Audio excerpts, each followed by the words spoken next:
Welcome to the newest episode of the CS Roundup with Russell and Jan. Hi, Jan. Hey Russell, how you doing? I am good. Well, today we're going to talk about the CS umbrella and what should be under it. So I'm going to start us off by just listing what I think all of the options are, and maybe you can offer a hot take on each.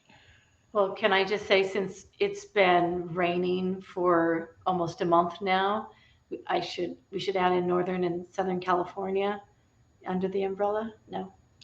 Yeah, we should. Yeah, we'll call this the customer success atmospheric river, maybe. I like that. All right. Excuse me. So some departments or subdepartments or functions that could potentially fall under the CS umbrella. I think everybody would agree that CSMs would fall under the CS umbrella.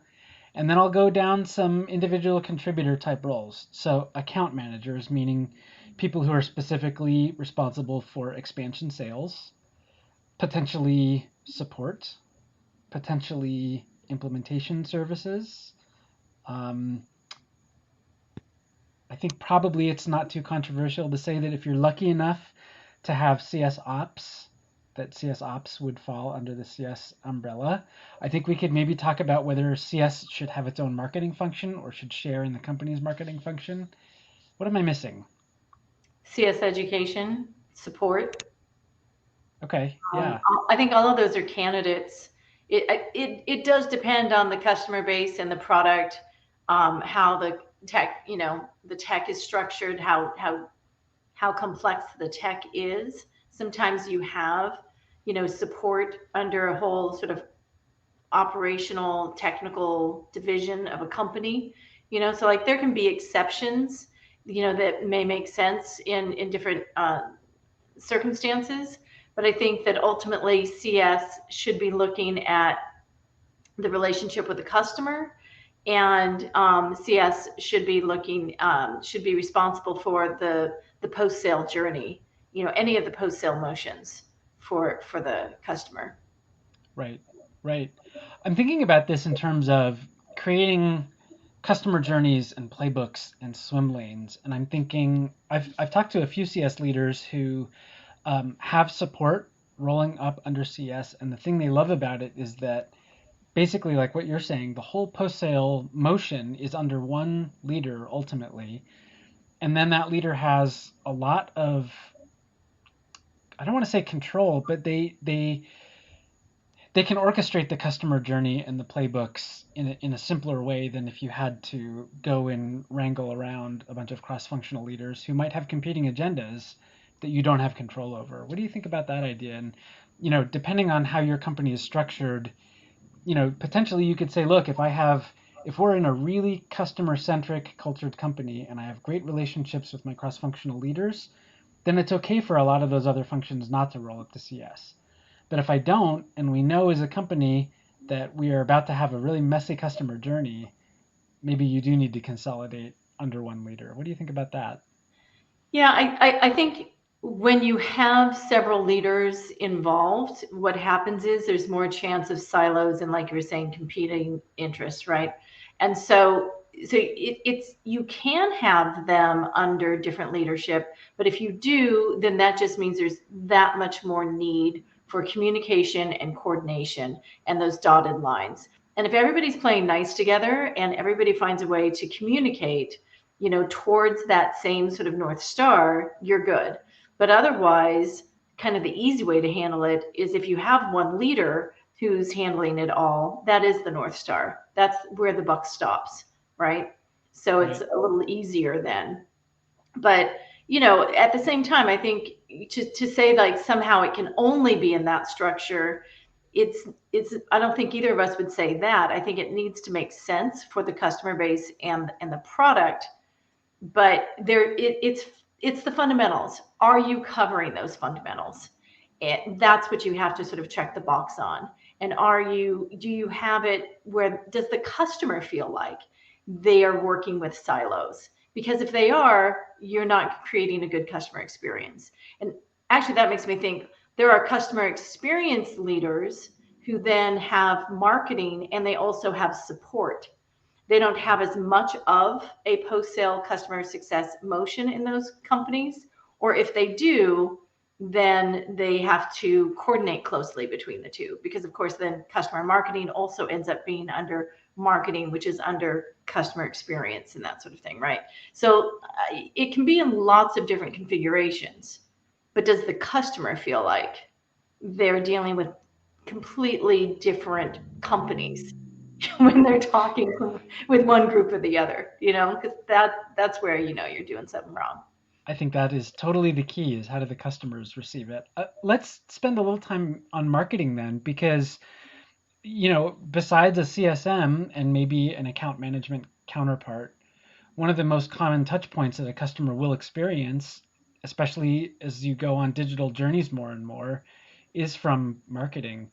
I think there's a couple challenges with having a shared marketing department. Well, there's one main challenge, which is that they're so closely aligned with sales and they're so closely aligned at winning new business. I think a lot of customer success leaders would say, if we asked them, how much of marketing's attention do you get? And the answer would be not nearly enough. If you think about creating a separate customer marketing team, then I think you run into the problems of, okay, well, how does that affect the seats in the marketing platform? And how do you make sure that the customer success marketing people are aligned with the brand that the marketing team is putting out there? What do you think about that? Yeah, I definitely seen that. I think really if you look at the last 10 years, sales and marketing has become all about the pre-sale motion. Marketing hardly knows the customer exists afterwards unless they need advocates for something in the pre-sales motion, kind of thing. It's like, hello, you brought the customer in, and then product has become so focused on engineering that sometimes there are folks in product that don't even feel comfortable talking to the customer. And I think that's where like we've all just sort of like diverged and almost divorced each other. And I think we all need to come back and focus on the customer together. And that's what I like about what happens when you have a product-led growth model or a customer-led growth model is you're thinking about the customer throughout the whole process. If customer marketing is under marketing, you just need to be sure that it isn't just focused on gathering advocates for the pre-sales motion, because I've seen that in job descriptions where customer marketing is only for creating those advocate programs. And so that's something I would say, you can do it either way. You can have that person in marketing or under customer success if both leaders are working closely together. Because if you have someone in customer marketing, they need the tools and the collateral and the messaging and the branding. They want to continue all of that through.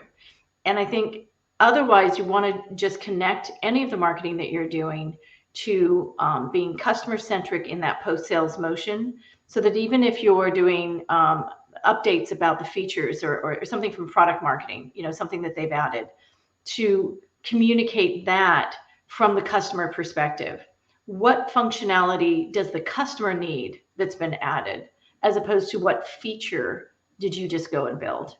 Right? But like, what does that mean to the customer? So in all of those ways, whether you're selling them something, whether you're trying to get them to adopt the product, and any of those things that might come from customer marketing and should come from customer marketing, how it is aligned and how it communicates overall, I think, is needs input from both.